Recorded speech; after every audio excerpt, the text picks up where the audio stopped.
प्रिय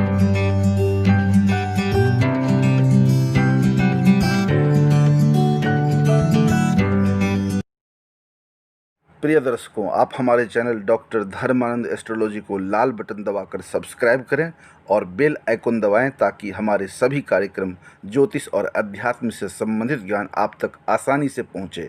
साथ ही वीडियो को अंत तक देखें और लाइक, कमेंट, शेयर करना न भूलें। धन्यवाद। ओम श्री गुरु चरण कमलेभ्यो नमः। नमस्कार, मैं डॉक्टर धर्मानंद ठाकुर आज आप लोगों के सामने उपस्थित हुआ हूँ। विषय है कुश के महत्व के बारे में। शास्त्रों में कुश के महत्व के बारे में बहुत कुछ बताया गया है, बहुत सारे बात वर्णित है, परंतु यहाँ कुछ तथ्य आप लोगों के सामने में प्रस्तुत कर रहा हूँ जो बहुत ही आवश्यक है। कुश के मंत्र के बारे में, जो कुशा को उखाड़ने का मंत्र है, उसमें बहुत कुछ कहा गया है। मंत्र का अर्थ खुद ही जब लगाएंगे तो उसके महत्व को समझ जाएंगे। उसका मंत्र इस प्रकार है: ओम व्यंचिना सहोत्पन्न परमेष्ठि निसर्गज दहस्व सर्व पापानि दर्भ स्वस्ति करो भव। ओम कुशाग्रे वसते रुद्रः कुश मध्ये तु केशवः कुशमूले वसते ब्रह्मा कुशान में देहि मेदिनी।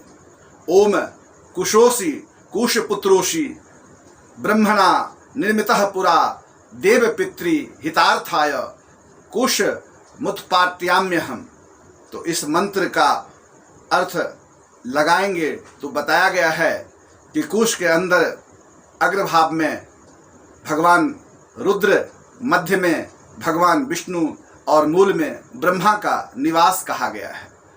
पितृकर्म के लिए, देव कर्म के लिए सभी जगह कुश का महत्व बताया गया है। संसार के हितों के लिए कुश बहुत ही उपयोगी है। वर्ष 2020 ईस्वी में 19 अगस्त 2020 ईस्वी बुधवार को कुशोत्पाटनी अमावस्या है, जिसमें कुशा को उखाड़ कर उसे अपने साथ घर लाया जाता है। शास्त्र में इसे कुशाग्रहणी या कुशोत्पाटनी अमावस्या कहा जाता है। इस दिन लाया गया कुश को घर में रखने से साल भर में किसी भी तरह का कोई जादू टोना, बुरी नज़र या कोई भी बाधा होती है तो उन सब बाधाओं से बचाव होता है। नियम ये है कि कुश के पास जाकर एक दिन पहले प्रार्थना करना चाहिए कि कल मैं आपको अपने साथ घर ले जाऊंगा, पर समय के अभाव में लोग ऐसा नहीं कर पाते हैं। अतः जब सुबह सुबह सूर्योदय से पूर्व ही कुशा को लाने के लिए जाएं अपने साथ, तब जाकर के प्रार्थना करें कि हे कुश, कल मैं किसी कारणवश आपके पास नहीं आ सका, आपको निमंत्रण नहीं दे सका, परंतु आज मैं आपको अपने साथ घर ले जाने के लिए आया हूँ। इसीलिए आज मेरे निमंत्रण को, प्रार्थना को स्वीकार करें और मेरे साथ मेरे घर चले। फिर ओम हुं फट स्वाहा इस मंत्र का जाप करते हुए कुशा को जड़ सहित उखाड़ना चाहिए और साथ घर लाना चाहिए। कुशा को 1 साल तक घर पर रखने से विशेष शुभ फल प्राप्त होता है।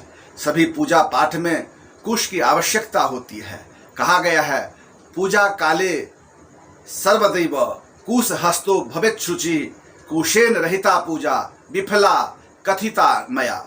अतः प्रत्येक गृहस्थी को कुशा का संचय करना चाहिए। 10 प्रकार के कुशा शास्त्रों में कहा गया है। कुशा, काशा, यवा, दुर्बा, उशिराक्ष, शकुंदका, गोधुमा, ब्रह्मयो, मौंजा, दशदर्भा, सबल्वजा। यानी कुश, काश, दुर्बा, उशीर, ब्राह्मी, मंजू इत्यादि जो कुश स्वस्थ हो, पत्ता पूरा ठीक हो, फटा हुआ न हो, हरा हो, सुंदर हो, वही कुशा को उखाड़ना चाहिए। कुश के स्वामी केतु ग्रह है। इस कारण यदि आप कुश को घर में रखते हैं तो केतु के बुरे फलों से आपका बचाव होता है। ज्योतिष शास्त्र में कुश को विशेष वनस्पति का दर्जा दिया गया है। इसका इस्तेमाल ग्रहण के दौरान खाने पीने की चीज़ों में रखने से वस्तु शुद्ध रहती है। किसी भी शुभ कार्य को करने, चाहे पितृकर्म हो चाहे देव कर्म हो, कुशा की आवश्यकता निश्चित रूप से होती है। कुश की पवित्री, कुश की आसन को बहुत ही पवित्र माना गया है। कुशाग्रहणी अमावस्या का पौराणिक महत्व शास्त्रों में विशेष करके है। अमावस्या तिथि का स्वामी पितृदेव को माना जाता है। इसीलिए इस दिन पितरों को तृप्त करने के लिए तर्पण, दान, पुण्य का महत्व कहा गया है। जब किसी पितर का कर्म करना लोग उनके तिथि में भूल जाते हैं तो भूले हुए तिथि को और पितरों के कर्म को अमावस्या के दिन ही किया जाता है। पौराणिक मान्यता के अनुसार भगवान विष्णु ने वराह रूप धारण कर समुद्र तल में छिपे महान असुर हिरण्याक्ष का वध कर दिया और पृथ्वी को उससे मुक्त कराकर बाहर निकाले। तो उन्होंने अपना बालों को फटकारा। उस समय कुछ रोम पृथ्वी पर गिरे, वही कुश के रूप में प्रकट हुए। कुशा के बारे में अनेकों ज्ञान शास्त्र में बताए गए हैं। इसके महिमा, गुण आदि का वर्णन शास्त्रों में विस्तृत रूप में चर्चा है। यहाँ कुछ खास आवश्यक बातों को ही आप लोगों के सामने रखा हूँ। बाकी समय के अभाव में जो भी आप लोगों को बताया हूँ, ये वीडियो आप लोगों को अच्छा लगे तो इसे अपने मित्रों में, शुभ चिंतकों को भी शेयर करें ताकि अन्य लोगों को भी इसका लाभ हो सके। आप लोगों ने समय दिया, बहुत बहुत धन्यवाद। नमस्कार।